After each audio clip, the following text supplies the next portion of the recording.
Confession time, I'm a Civilization noob. Truth be told, I can count the number of simulator games in my historical record on my fingers and toes, dabbling in black and white, babbling through The Sims, and staggering through slow-burn SimCity on the Super Nintendo, my various metropoli flattened by Bowser. My experience with strategy games is limited to both commanding and conquering in real time. Yet something beckoned to me recently, and that something was a Steam sale. I embarked on Civilization 6, which I am pretty sure was the Persian Empire. Herein lies the tale of affixing my attention to this singular grand strategy game and my failed efforts to stave off other games competing for that attention.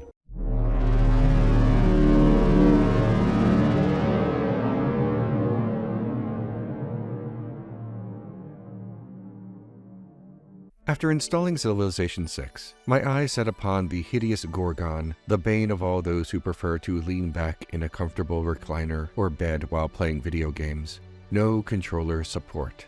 Long ago swearing off desks and desk chairs for playing video games and vowing only to game in my bed, I purchased this pillow and this laptop table. Even though I'm using a desktop, I can put my keyboard and mouse on it. I deeply resent this already. Upon setting sail for this brave new world, Civilization 6 allows me to choose my avatar and national identity. I choose Hojo Tokimon of Japan for no other reason than one of my New Year's resolutions is to learn to read and speak Japanese. An interminable amount of loading time later, the game flashes into existence. Rather than watching tutorials and reading strategy guides, I opt to jump into the killing pool headfirst and hope that the friendly narrator will tell me what is expected of the great Empire of Japan. Immediately and embarrassingly, I realize that I have no idea what I am doing. A mass of interlocked, tiled hexagons stretching out before me, their presumption that I have read the instruction manual wholly incorrect. By accident, I do something right and build Kyoto. I mistakenly assumed that I would construct the anagrammically similar Tokyo first, but what the f do I know? Time to choose a society for the Joker to remark upon. I wish to choose anarchy, but much like everyone who is not an anarchist, the game misunderstands the definition of anarchy. My chiefdom enchiefened and domed, civilization is born. The game has concluded that because these people marked in red have no land or property, and I do have land and property, the red-marked people are barbarians and my people are civilized. The propaganda and dehumanization begins mere minutes into the creation of the state.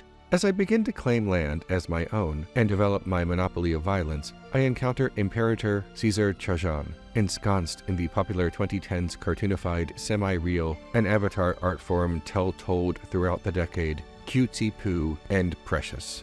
I make nice, fearful of challenging the Roman Empire with the full force of one city and complete ignorance of how to even play this game. The Imperator sends me cheese, my favorite cow juice byproduct. I believe we will be great friends. I wage war on the barbarians for their crime of existing before the International Criminal Court. More and more conflicts arise, and I struggle to understand why this is happening and what I gained from it. I enjoy turn-based combat. Final Fantasy VI is my favorite game of all time, but these skirmishes feel inconsequential, vaporous, without weight. Suddenly, the Imperator interrupts me to denounce me in front of the entire school cafeteria. His reason, I do not control enough territory. It upsets his sensibilities. Why would he want me to control more land? Wouldn't that mean less for Rome? Shouldn't he be happy about this? It occurs to me that there are no romance options in this game.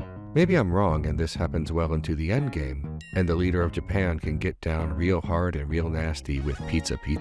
But as it stands now, there is no Cleopatra booty call side quest, no way to see Tsar Peter's Peter, no chance of seeing Lincoln's log, Dido's dildo, Hammurabi's salami, no way to boom shakalaka, fondle Yongle's dongle, and various other puns. Why am I even playing this?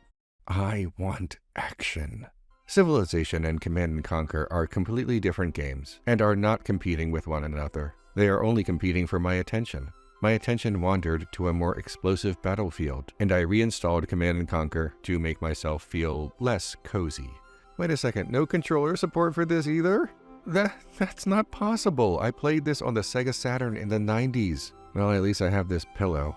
Command & Conquer is a real-time strategy game in which players create bases, mine resources, and use those resources to create units, calculating the units necessary to defeat the enemy base and carrying out the mission as it happens rather than in turns. The narrative of the game is inextricably linked to resources as well. A new mineral called Tiberium is discovered. An emerging world power called the Brotherhood of Nod takes advantage of this barely understood brand spanking new source of wealth to grow its influence on the world stage. The Global Defense Initiative, funded by the United Nations, takes exception to the Brotherhood becoming a superpower without its express written permission. To the average commander and/or conqueror, this description is bare bones and basic, akin to illustrating how Super Mario Bros. Works. But there is a good chance that the viewing audience of this video may not know that, because the CNC Click Factory has been a mostly hibernating video game franchise since Command & Conquer 4 was released 15 years ago. Since then, there has been a poorly received mobile game and some re-releases, and that's it. Real-time strategy games fell and MOBA games rose. This interpretation is admittedly reductive, I know, but the short version is that somewhere during one of my breaks from playing video games, one of my favorite series fell like so many other canes and lynches. The game opens with a series of commercials, including this totally radical dude drinking what appears to be motor oil. Gulp it down. In the Brotherhood of Nod campaign, the liaison between myself and Nod leadership is Seth, a man envious of my talents. The Seth missions are all about Seth getting more and more worried about his position in the organization because of my rising power. It eventually is his undoing. Of operation.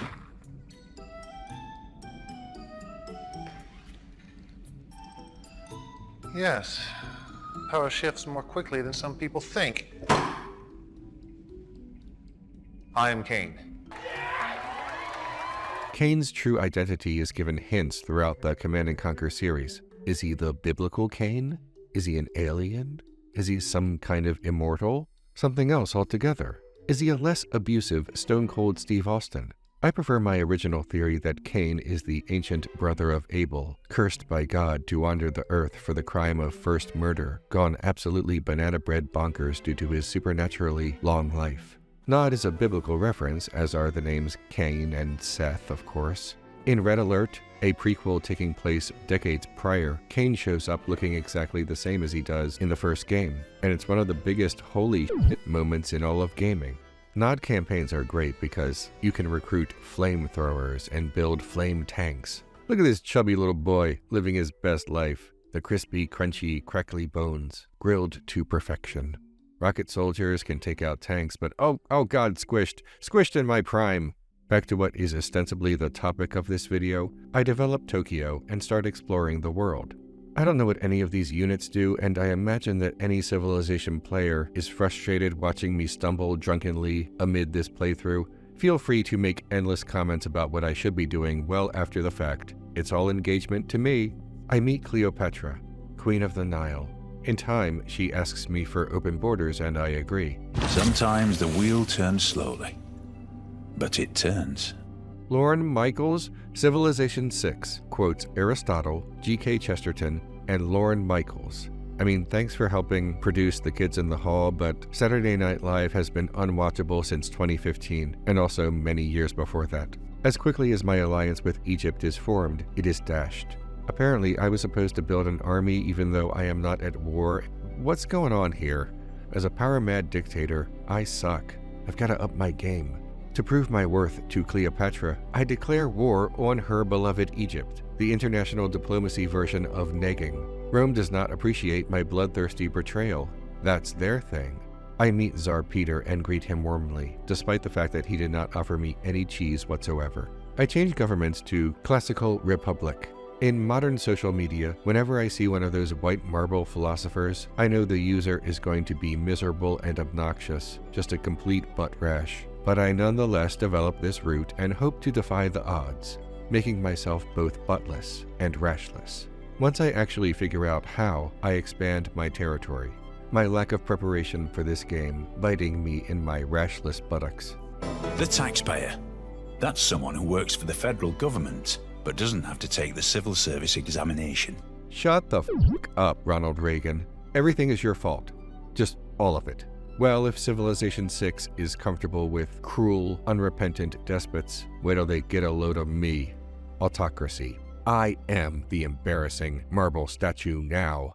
To prepare myself for my authoritarian rule, I load up Command & Conquer again, but this time as the bad guys. The Global Defense Initiative. GDI wants to control the world's Tiberium, and they are nothing like the Brotherhood of Nod, because they have an eagle on their uniforms. The map informs me where I'm striking, and some of the basic census data of the nation, but it says nothing about my right to do this. According to the computer narrator, Nod gained influence in these nations through economic investment and good old propaganda. Why does GDI get to take over these nations by force? There is nothing on the map suggesting that GDI is giving it to anyone but themselves. The map turns yellow. Oh, I almost forgot. The music in Command & Conquer is classic. It's a mixture of pulsating electronica and rageaholic rock. In fact, you know what? Number 10, No Mercy. No mercy. A Nod-heavy track, No Mercy clearly advocates for the rise of Cain. Whether you find this comforting or threatening probably depends upon which army you chose to command, but it will play during either campaign. Mercy is for the weak. Number 9, In the Line of Fire. It opens slowly, the dawn of a new day, and then trumpets blare. You are needed on the battlefield. The music crescendos to victory. Number 8, In Trouble. It begins hard and never lets up. You're never in trouble when In Trouble plays. You are the trouble. Number 7, Creeping Upon. I feel as if I am a muscle-bound 80s action star in a weapons store. So Arnold in Commando or Arnold in Terminator. This mission is so on, but this is a quiet moment of reflection and reloading. Number 6, March to Doom. Speaking of Terminator, this track sounds suspiciously similar to the Terminator theme, but distinct enough to be its own thing. And speaking of thang, Number 5, CNC Thang. A funky beat, punctuated with woos. Not only woos, but yeahs. Yeah what? Whatever your heart desires. Number 4, Demolition. Funky bass riff combined with electric guitar madness. The perfect all-purpose track for any mission. Number 3, Fight, Win, Prevail. Indoctrinated madmen shout. Are these brainwashed Nod soldiers or brainwashed GDI soldiers? Whatever you believe, whatever side you choose, this track will guide you to victory through the power of positive thinking. Number 2, Just Do It Up. Yes! Isn't it great when this track comes on, like you're driving in your car and your favorite song is playing, so you do a couple laps around the parking lot? That's this track, but for a video game. Number 1, Act on Instinct. We are going to have to act if we want to live in a different world. An unholy brew of rocktronica and spoken word interjections. As the computer voice in the game delivers important data like new construction options, the music broadcasts news reports as music. The news of the world that I am shaping. What a track. What a beautiful musical integration into the screaming, burning action. And what a soundtrack altogether, really. Oh, you know what? Honorable mention to the mission accomplished music. Great shot. Missions in Command & Conquer have solid variety and difficulty. You know what? I'll be blunt. I have never beat CNC on the highest difficulty. Only normal. I am no soldier. I'm a vid kid. The game never gets old, and the story propels the action and gives it weight. Back to Civilization 6. I choose a religion for my peasantry, and that religion is apparently a bonus to land expansion. All hail the dirt. Another nation-state is wandering around my territory but not attacking. I do not know the rules of this game, so I presume that this is preferable to an invasion. I soon learned that this is an invasion, only of culture, like when the Beatles appeared on Ed Sullivan and popularized bad haircuts. My people become the non-dominant culture in my own territory. This is what frightened, cowering white people think is going to happen if we teach Spanish as a second language. I decide to shake things up, really shift out of my paradigm, and invade Rome. Even though I am outmatched, it is Rome that sues for peace first. I refuse, hoping to get something out of this deal besides my busted trebuchets. Rome comes back with a new offer, and I think this means I win. Rome is paying me off to get me out of their coiffed and wreathed hair. Victory, I think. I kinda like this game. It's a shame I only figured out some of the basics after I made too many mistakes, but I suppose that is what a second playthrough is for, right? I switch to Monarchy and give my people some new and exciting bonus cards. Being a monarch, I sail off to colonize the new world and claim it for my own by divine right. I enlist a spy, and this is where the game starts getting a little exciting to me. The danger, the intrigue. This is what I'm about, not harvesting corn. I don't play cozy games. I mean, I'm a little cozy because I have this pillow, but that's it. At least I'm not at a desk. This is Boss Monster, a card game. A friend gave me this as a present years ago, and I loved the box so much that I removed the contents of the game, put the actual game in a different box, and used the game box as a mouse pad. Anyway, barbarians attack Osaka, my favorite character from Azabanga Daioh, and I crush them into fine powder. My spy steals Romeo and Juliet from one of my neighbors and gets away with it, and I sell Romeo and Juliet to Frederick Barbarossa, easily the best thing that happens in the entire game. And I'm still a little unsatisfied because, I don't know, I feel disconnected from both the theft and sale without sensing that theft on my fingertips. I do not feel like a thief, like I'm playing Thief. I feel like I'm stumbling through hexagons and answering automated prompts.